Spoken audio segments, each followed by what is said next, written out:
Now here is a question at least you have Googled once in your lifetime. What genuinely happens to your body, specifically your prostate, if you engage in daily masturbation?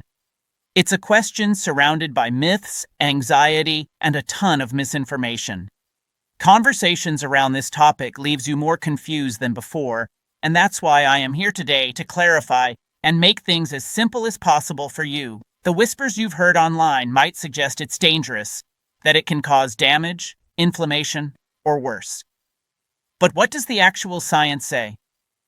Well, today I'm going to tell you the truth, and I promise you, the answer is genuinely shocking and almost certainly not what you've been led to believe. Stick with me, because you absolutely will not want to miss this profound revelation. To truly grasp this shocking reality, we first need to acquaint ourselves with the primary player in question, the prostate gland itself. So, what exactly is it?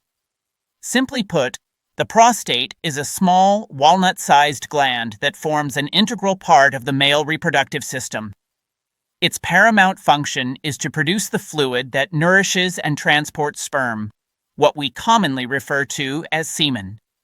It's strategically located just beneath the bladder and directly in front of the rectum. For such a modest gland, it wields immense influence over a man's health, particularly as he advances in years. Precisely because of its critical importance, the prostate is also the wellspring of considerable anxiety. You've undoubtedly encountered the pervasive claims, the enduring myths that circulate in locker rooms and proliferate across internet forums. Tales suggesting that frequent masturbation can exhaust the prostate, lead to chronic inflammation, a condition known as prostatitis, or, the ultimate dread for many men, that it could somehow escalate your risk of prostate cancer. These apprehensions are entirely understandable. Prostate cancer stands as one of the most prevalent cancers affecting men, making any factor that might influence its risk a matter of serious consideration. For decades, these fears remained largely unchallenged, often dismissed as old wives' tales or moral warnings disguised as health counsel. But then, researchers at one of the world's most esteemed universities decided it was time to abandon speculation. They resolved to put these deeply ingrained myths to the ultimate test through a colossal, long-term scientific investigation. And what they discovered didn't just challenge the prevailing narratives, it utterly demolished them. It irrevocably transformed the entire discourse surrounding masturbation and prostate health forever. So, what is this astonishing secret? What did the scientific community finally unearth? The landmark study I'm referring to hails from a place you've most certainly heard of, Harvard University, specifically the Harvard T.H. Chan School of Public Health. And this was no small-scale survey. They meticulously tracked nearly 32,000 men for almost 2 decades, diligently monitoring their lifestyles and health outcomes. One of the pivotal data points they scrutinized was ejaculation frequency. When they meticulously analyzed the vast data set, the results were nothing short of breathtaking. They were the very definition of "you won't believe it." Here's the groundbreaking finding. The study found that men who reported a higher frequency of ejaculation had a significantly lower risk of developing prostate cancer. Let me reiterate that because it's a point worth repeating. More frequent ejaculation was unequivocally linked to a lower risk of prostate cancer. The numbers were precise and profoundly significant. Men who ejaculated 21 or more times per month experienced up to a 33% lower risk of contracting prostate cancer compared to men who ejaculated only 4 to 7 times per month. This astonishing finding is the complete antithesis of the long-held fears. Far from being detrimental, the scientific evidence pointed to a powerful, protective effect. This wasn't an isolated anomaly. These results have been corroborated by other robust research, including a major Australian study that identified a similar protective connection. So, the monumental question now becomes, why? How could something so straightforward exert such a profound influence on the health of the prostate gland? Scientists have several leading theories, and they all offer compelling explanations. Did this finding surprise you as much as it did the scientific community? Let us know your reaction in the comment. The first and most widely accepted theory is often termed the prostate stagnation hypothesis.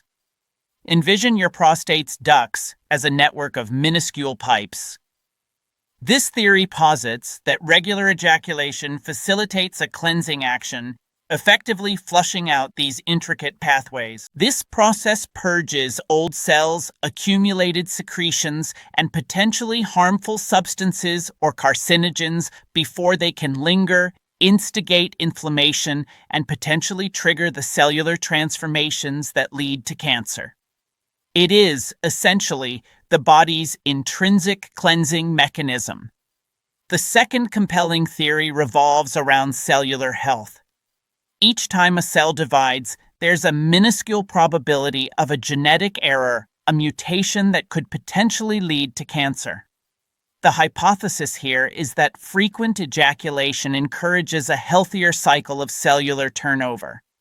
It prompts the prostate to more efficiently replace old, potentially compromised cells with new, robust ones, thereby diminishing the opportunity for cancerous cells to establish a foothold and proliferate. And a third insightful idea connects to stress and inflammation. We understand that chronic inflammation is a significant risk factor for numerous types of cancer. The very act of ejaculation is linked to a notable reduction in physiological tension and psychological stress. By mitigating stress levels, you might also be simultaneously lowering the body's overall inflammatory response, which would naturally foster a more salubrious internal environment for the prostate. So when you synthesize all these insights, science paints an undeniably clear picture. Regular ejaculation, whether through partnered sexual activity or masturbation, appears to play a significant role in preserving a healthy prostate by systemically cleansing it, fostering healthy cell turnover, and potentially alleviating inflammation. It's a truly potent combination for wellness. This scientific understanding is incredible for comprehending long-term health and cancer risk. But I know for many of you watching, the immediate concern isn't solely about the distant future. It's about the frustrating symptoms you might be grappling with right now. I'm referring to waking up multiple times each night, that constant, bothersome sensation of an incomplete bladder emptying, or a weakened urinary stream that is simply exasperating. You might be pondering, this is astonishing. Is frequent ejaculation a magic bullet? A guaranteed preventative measure against prostate cancer? And this is where we must exercise responsibility and consider the broader context. The answer is not precisely. It's crucial to understand that this research demonstrates a very strong correlation, not necessarily a direct one-to-one causation. What does that distinction imply? It means that while the link is powerful, other influencing factors could be at play. For instance, it's conceivable that men who report a higher ejaculation frequency also tend to adopt other, healthier lifestyle habits, and that synergistic combination is what ultimately leads to the reduced risk. The paramount takeaway is that ejaculation frequency is likely one significant component within a much larger, intricate puzzle concerning prostate health. It is not a carte blanche to disregard all other health practices. Consider it a potent tool within your comprehensive health arsenal, but remember, you require other instruments as well. What are these indispensable tools? Firstly, diet is absolutely critical. Dietary patterns abundant in fruits, vegetables, and healthy fats are demonstrably linked to superior prostate health. Foods rich in lycopene, such as tomatoes, watermelon, and grapefruit, are particularly advantageous. Green tea and foods plentiful in omega-3 fatty acids, like various types of fish, are also excellent additions. Secondly, exercise. Regular physical activity aids in maintaining a healthy body weight, which is monumentally important. Obesity is a recognized risk factor for more aggressive forms of prostate cancer. Even a modest 30 minutes of moderate exercise on most days of the week can yield a profound difference. Thirdly, avoid smoking and limit alcohol consumption. Both are unequivocally linked to an elevated risk of various cancers and can detrimentally impact your overall well-being. It's formulated to offer rapid relief for those precise issues. And finally, and perhaps most importantly, be proactive. Nothing, not diet, not exercise, not ejaculation frequency, replaces the indispensable need for regular medical checkups, especially for men over the age of 40 or 50, or for those with a family history of prostate cancer. Engaging in a candid conversation with your doctor about screening options, such as the PSA blood test, is the single most effective strategy to detect any potential issues early, when they are most amenable to treatment. So let's circle all the way back to our original captivating question. What does daily masturbation do to your prostate? The incredible truth, substantiated by top-tier scientific investigation, is that far from being the detrimental act that myth and fear have portrayed it to be, it might actually be one of the simplest, most natural actions you can undertake to contribute to a healthier prostate over the long term. It is not a panacea. It is not a substitute for a holistic, healthy lifestyle and consistent doctor visits. However, the evidence is undeniably compelling. A healthy sex life, which certainly encompasses masturbation, stands as an ally, not an adversary, in the enduring fight for long-term prostate health.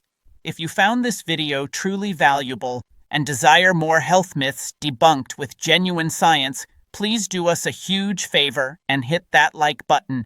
It genuinely helps our channel grow. Ensure you're subscribed and you've clicked the notification bell so you won't miss our next insightful video. And now, I eagerly await hearing from you. What other men's health myths have you encountered that you'd like us to investigate next? Drop them in the comments below. Stay healthy, remain curious, and I'll see you in the next video.